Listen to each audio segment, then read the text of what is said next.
It all started with a wild idea. You know those ideas that pop into your head late at night? The ones that seem brilliant until the sun comes up? Well, this one stuck. I decided to go on a trip. Not just any trip though. I wanted to see two places that couldn't be more different. First, I would fly to the United States of America, the land of Hollywood, cheeseburgers, and a million dreams all happening at once. Then, just to keep things interesting, I would pack my bags again and fly straight to the Kingdom of Saudi Arabia. It was a plan so crazy it just had to work. The contrast was the whole point. I wanted to see how people lived on opposite sides of the world, what made them laugh, and what they ate when they were really, really hungry. My friends thought I was losing my mind, which is usually a sign I'm on the right track. America and then Saudi Arabia? They'd say. Their faces a perfect mix of confusion and concern. Trevor, do you know how different those places are? And I'd just smile and say, that's exactly why I'm going. I wasn't looking for a simple vacation where I lie on a beach. I was looking for a story.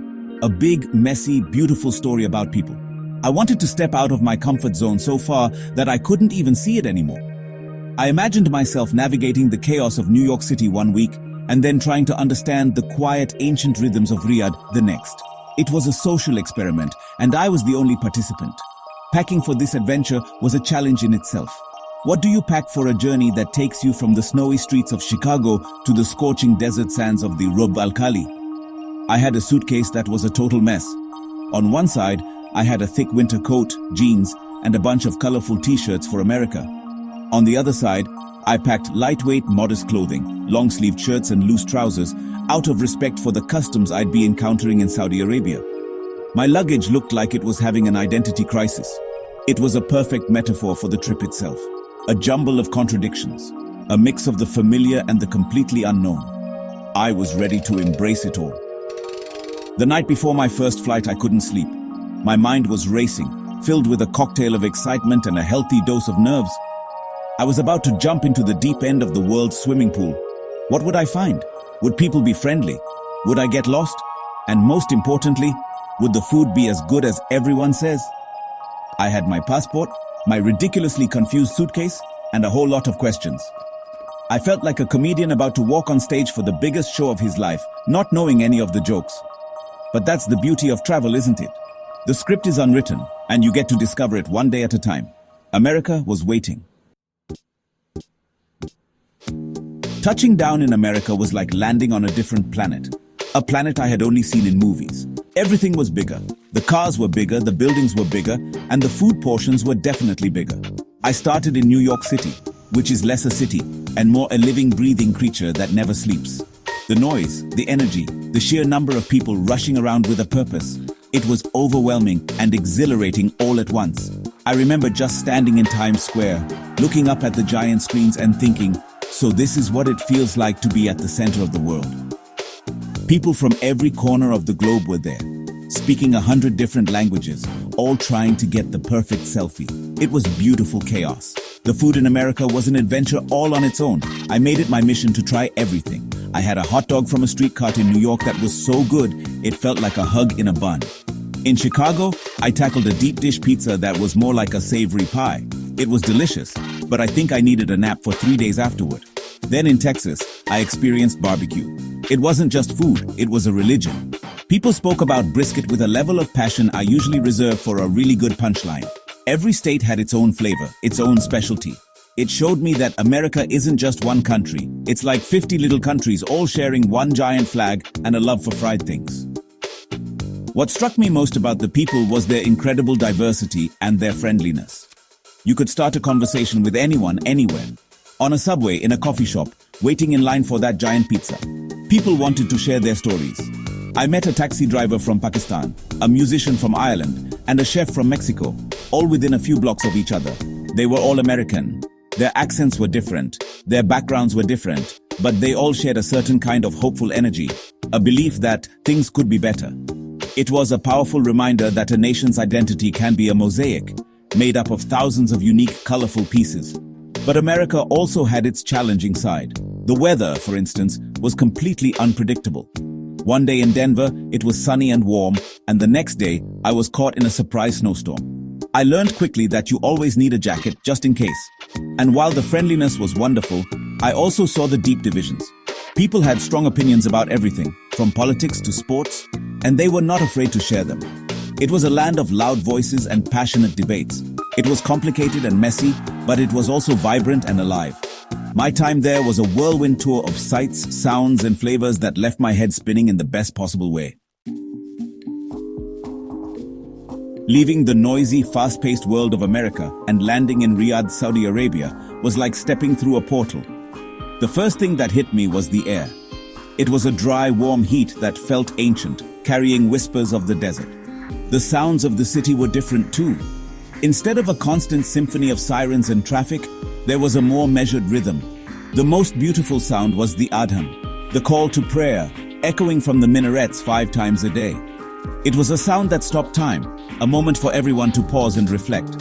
The entire city seemed to breathe in unison during those moments, a powerful and moving experience I had never felt before. The culture in Saudi Arabia is deeply rooted in tradition and respect. Hospitality is not just a custom, it's a way of life, an art form. I was invited into people's homes and treated not as a guest, but as family.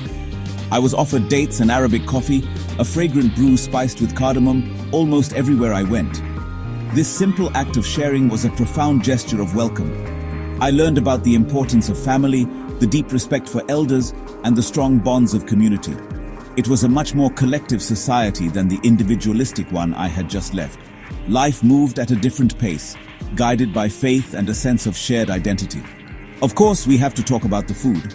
Saudi cuisine was a revelation. It was rich with spices, flavors, and history. I had my first taste of kabsa, a magnificent dish of spiced rice and tender meat, often served on a large platter for everyone to share. Eating together from the same plate created an immediate sense of connection. I also fell in love with a dish called jarish, a comforting porridge of crushed wheat and yogurt. The food was a reflection of the culture, generous, communal, and made with a lot of heart. Every meal felt like a celebration, a way of bringing people together and sharing the blessings of life. The landscape itself was breathtakingly beautiful, in a stark and powerful way. I took a trip out to the desert, to the edge of the world, a stunning cliff overlooking a vast empty plain. Standing there with nothing but sand and sky for miles was a humbling experience. It made me feel incredibly small, a tiny speck in the grand scheme of things. It was a quiet kind of beauty, a contrast to the flashy man-made wonders of America.